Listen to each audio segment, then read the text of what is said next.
who it is, the horror flick, dig a ditch, pull a switch, super six, big Mitch. And I'm kicking in those with those three O's. And I'm bringing 28 101s because we Vegas sons. It's the Chronicles. And you in the Meadowlands. Yeah, the Meadows, man. And you already know. Big Bang, Bolo Yang. Yeah, I'm still on them things. You already know. You already know, man. Hubba dub, scrub. Hey, welcome to Vegas Chronicles with your man, Big Mitch, the horror flick. And then my intro is go. I don't care what you say. Nah, welcome to Vegas Chronicles, man. Today, like any other day, man, we go talk about actual factuals. You know, I listened to a video the other day. I'm not gonna even go into the video and what it was about. And some things you just don't. No, I'm gonna just say no, not at all, and move on. No, not at all. Anyway, today I want to talk to y'all about something. You know, I normally answer questions, but today I want to talk to y'all about something because every time I speak, I always I give you history, but I also I give you an idea of really what this life is about, and I want to tell y'all a story. And I'm gonna try to keep it as 100 as possible. And it's about these four individuals, right? They were homeboys. Just stick with me, okay? And let's just say this was during the Gerson and Rolling 60 War. We all know that war right there was probably the bloodiest gang war in Las Vegas history. A lot of young black boys, lost their life in that foolishness. And I want to expound on something. All right, it was these four homeboys. All right, and during that war, I guess they decided to put in some work, and so they went down there in Northtown and shot up the 7-Eleven over there by Casa Rosa, trying to get some 60s. They shot, y'all remember that 7-Eleven got shot up right there? And those four little Gerson boys shot that 7-Eleven up? Those little boys, they were nothing but 13. I think two of them was 14, and I think one was 15. All right, they got caught. All right, and it was a high profile case because they were so young, and what they did. They really they aired out that 7-Eleven. They aired it out for real. And they drove the car all up in the stove. They aired it out, and that kind of shook up things a lot because of the age of of the guys and what they did. So they ended up getting sent to the penitentiary, right?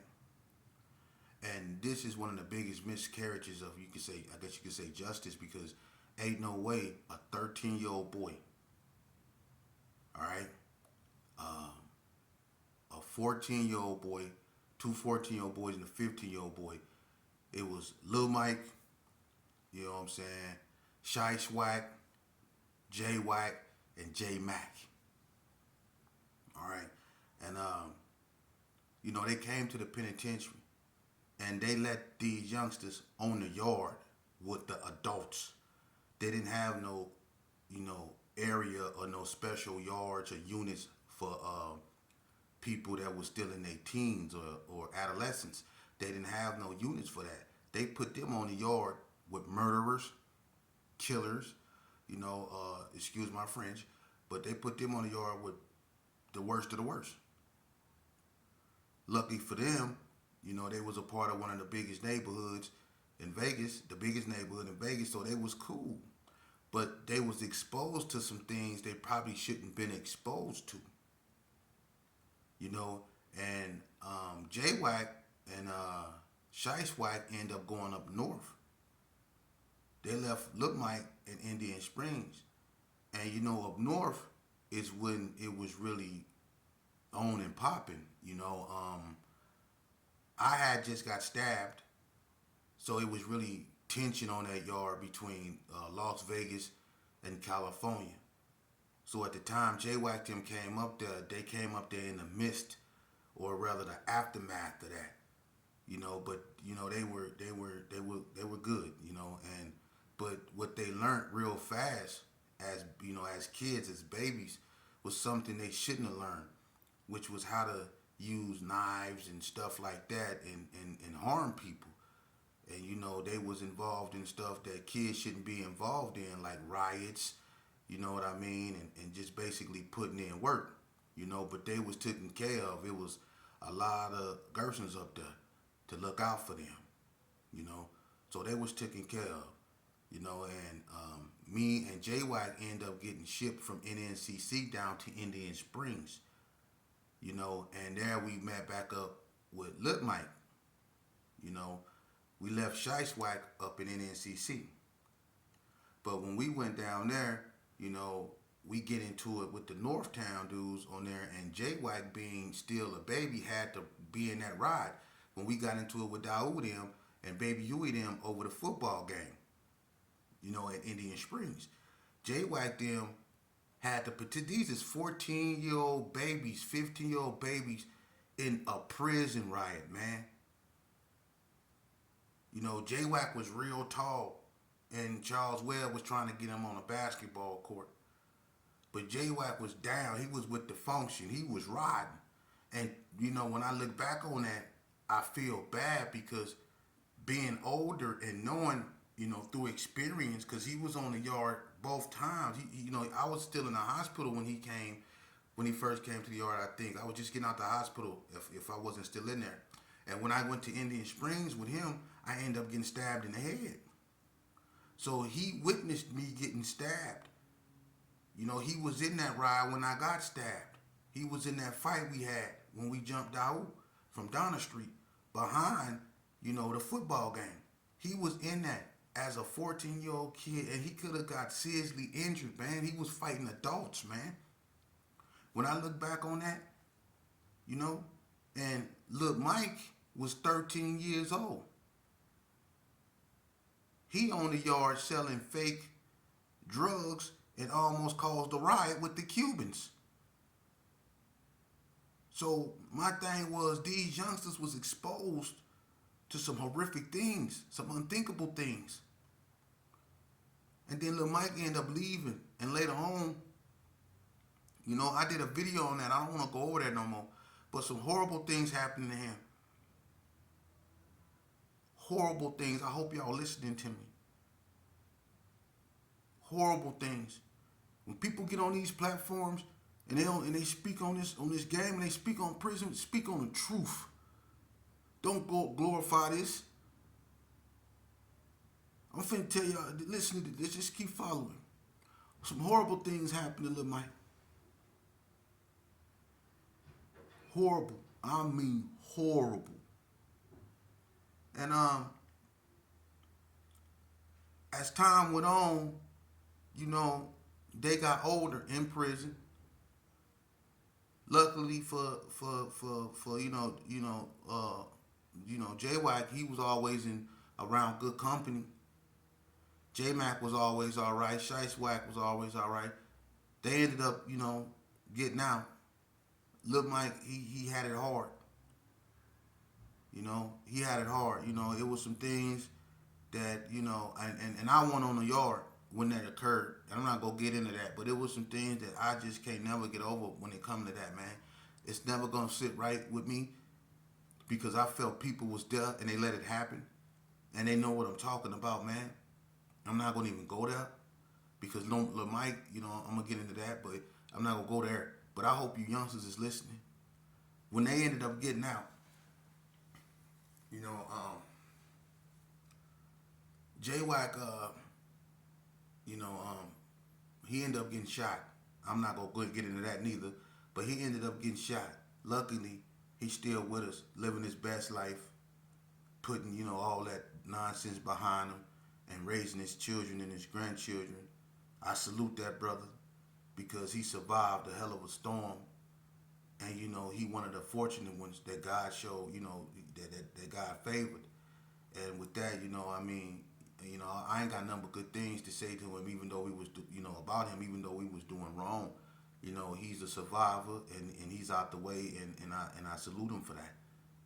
You know, Shiesty suffered loss. You know, the other Shiesty, unfortunately, is not with us, and I know he took that hard. Shiesty, rest in peace, was a good youngster, man. They both were. So he dealing with that. And last time I talked to Shiesty, he was in another state. He out the way. Unfortunately, J Mac is no longer with us. I don't know what happened. Something about somebody got into. I don't know what happened. All I know is he ended up getting shot. And he's no longer with us no more. And Lil Mike, unfortunately, you know, um, he moved to either Lofton or Pahrump, one of them outskirt, cities, little outskirt cities, Pahrump or Laughlin. And last I heard, Lil Mike got hit by a car, and he's no longer with us. You know, and I hope y'all listening, because it's so sad. It's so sad because what happened to Lil Mike, he was 13-year old. That was Maxine's son. We all knew Maxine. He was a Gearing Circle baby. He grew up in Gearing Circle. I was born and raised in Gearing Circle. That's where my grandma and them stayed, 2179 Gearing Circle, right next to the Morrisons. I grew up right there. And Lil Mike, their mama stayed right across. Maxine later on stayed right across the parking lot from where we stayed. But what happened to him was a tragedy. But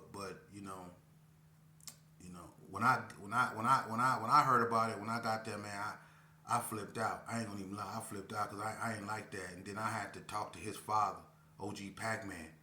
He'll die move. I had to talk to his father, and his father go look at me and was like, "How y'all let that happen to my son?" I was like, "Man, I wasn't on the yard. I wasn't here, but I felt this pain. That was his son, man. I felt this pain, and that's what I be saying about y'all youngsters, man, out there, man. I didn't witness a lot of youngsters, that was young, 17, 16, 15-year-old dudes come up to prison, and I didn't see their homies just straight throw them to the wolves. I ain't saying everybody did that, but a lot of that didn't happen. They didn't let their little homeboys get through to the wolves, man. And it's some cold-hearted dudes up there in them institutions, man. Ain't nothing good up in there, man. It's not a badge of honor to go behind them gates, man. I don't know what y'all been listening to and who been filling y'all head up with that nonsense, but I did 20 years in prison, and I ain't never woke up happy up in there. It wasn't a day I woke up and I was happy, or if I was content. I'm telling you, man, it don't listen to you. Listen to me, man. People, I'm not gonna let them poison your. I'm not gonna let these youngsters listen to that bull crap and let these people poison they reality with thinking that going to prison is a badge of honor. Going to prison means you a failure, man. I'm gonna keep it real with you. You a failure. Going to prison means that you not mentally, I guess, stable enough to be in society with normal people.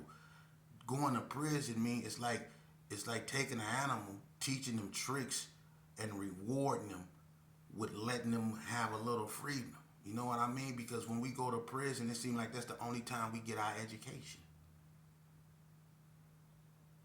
That's the only time we willing to go to school. That's the only time we willing to work is when we in prison. It's so many dudes that be in PI. It's so many dudes that be running around there trying to sell them nasty sandwiches that they be selling, them egg sandwiches in the kitchen. Y'all remember them dudes? Them egg sandwich cost 2 stamps. They running around there selling that, and if you get a real good one, they put a little piece of ham on it. Uh, Work every day. Dudes up there going up doing the barbering and cutting hair, stuff like that. Working every day, yard labor. You up there moving rocks, making things look pretty, spelling out the prison name and rocks on the ground, all good looking and stuff. You got the landscaping looking beautiful in prison. Got the landscaping just looking all just upgraded. But you on the streets and don't want to do nothing. You go to prison and can be the best of the best. You dudes will come over there with maintenance and break down a toilet so fast and put it back together and have it working so good. But you can't do the same thing out here, man. You got to go to prison to be civilized. Are you serious? Is that what we want our children to believe? Some of y'all go to prison and get degrees, man. Y'all go to prison and get degrees. You can't spend that type of energy out here and do the same thing. You have to do it up under the watch of a tower. Are you serious? That's what we want our children to believe? Because that's what they believe. Because they still going up in there with a smile on their face like it's cool. Going in there to grow their dreads and come up with a few more rap songs. Going in there getting them bogus tattoos, man, risking themselves catching some type of, yeah. Ain't nothing cool about that, man. Ain't nothing cool about that. I'm going to tell you something. It was this old man, his name, and everybody remember this old man. His name was Red Devil, light-skinned. He used to sit on a bench and just talk about people, crumb on people. And I remember I had a homeboy named Capone. Capone was chunky, kind of looked like a mixture between Forrest Whitaker and Biggie Smalls, right? And he was kind of heavy set, thick lips, look weird, right? And I remember one day we walked up to Red Devil, and Red Devil looked at Capone and he said, "What's wrong with your face? You walking around here looking like your stomach hurt."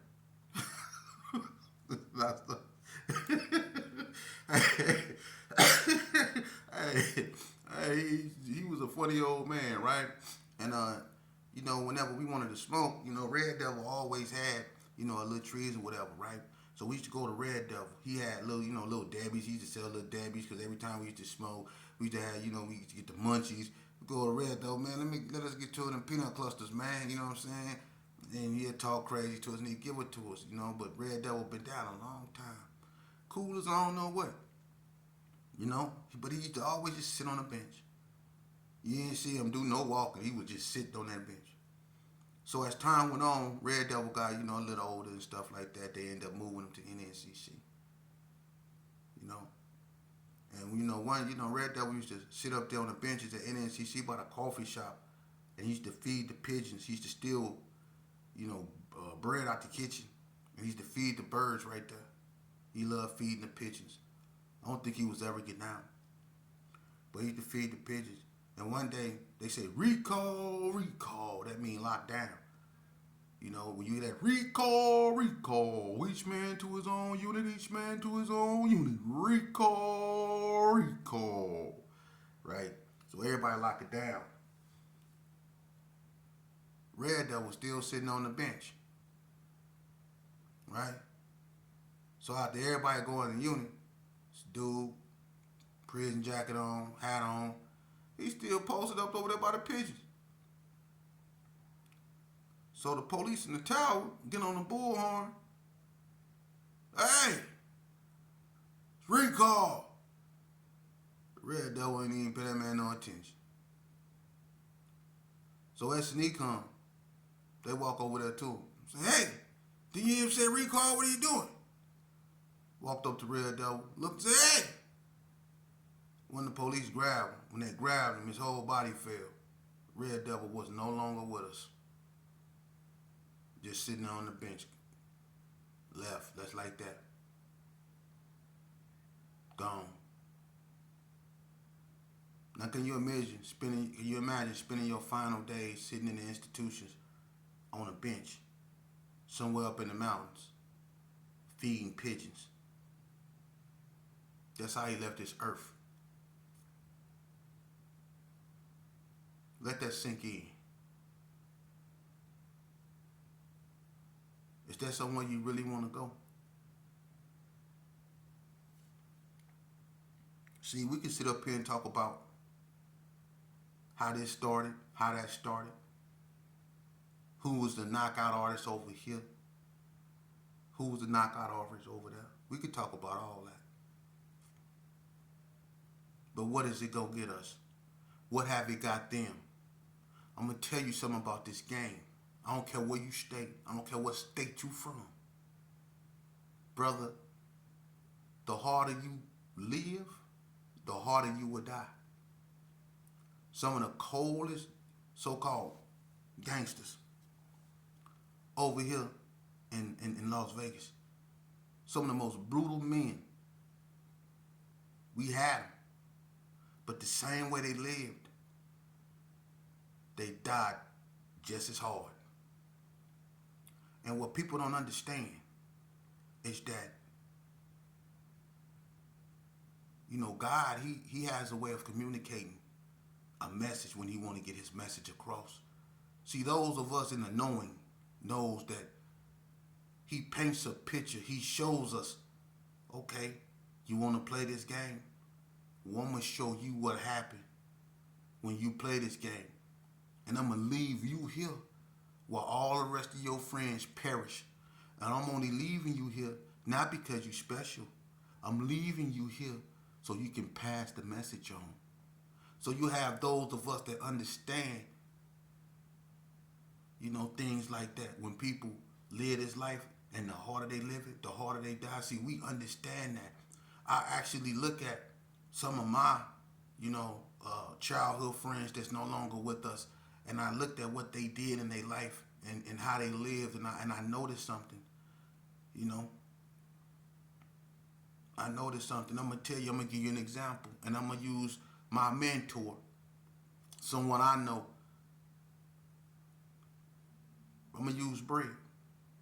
One thing about Bread was I'm going to be honest with you, Bread loved women, and he loved people to know he was on his game. Bread loved the attention he got, and I used to be with him when he used to get at women,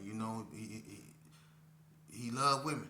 So you could say Bread a womanizer. Some people say, yeah, he was a womanizer.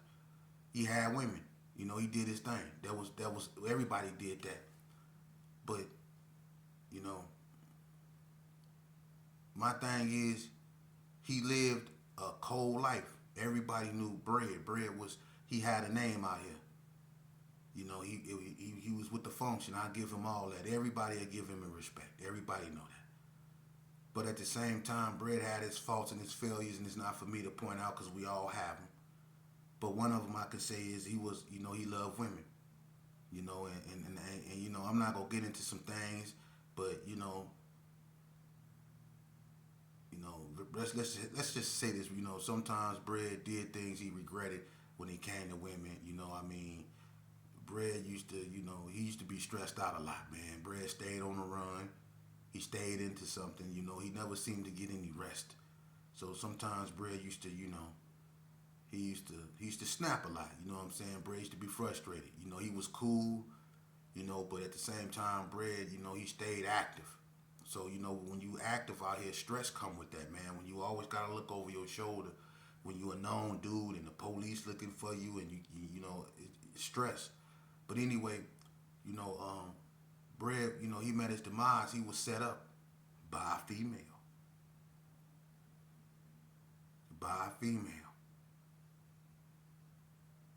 Lured him out. See? And a lot of people used to be afraid of Bread. A lot of people was afraid of him. And when Bread left this earth, that's how he left. He was lured out by a girl, and it is what it is. but he's no longer with us. And he was alone by himself. It happened like 2 in the morning. He was alone by himself. He was gone. You know, wasn't that nobody there to help him. You see? Like a Donald Goines book. His life ended just like a Donald Goines. You ever read a Donald Goines book? You see how they always end? Hoodlum, dope fiend, crime partners, El Dorado Red, the Kenyatta series, Black Man Justice, White Man Grief. Y'all remember them books? You see how they all end? Tragic. That's how his life ended. And if you play this game, that's how yours go end. Now I'm giving you the truth. And that's coming from a guy whose generation wiped themselves out. See? The generation I come from, the generation that's seen the forthcoming of the ABMs, the forthcoming of the Donnas, you know, the Diana Street Villains, Stanley Street Bloods, East Coast Bloods, you know, all these gangs that came forth during a certain era. That was my generation. I was from that generation where it all sparked, only to be, we actually wiped ourselves out, hands down. Hands down. You got dudes, sons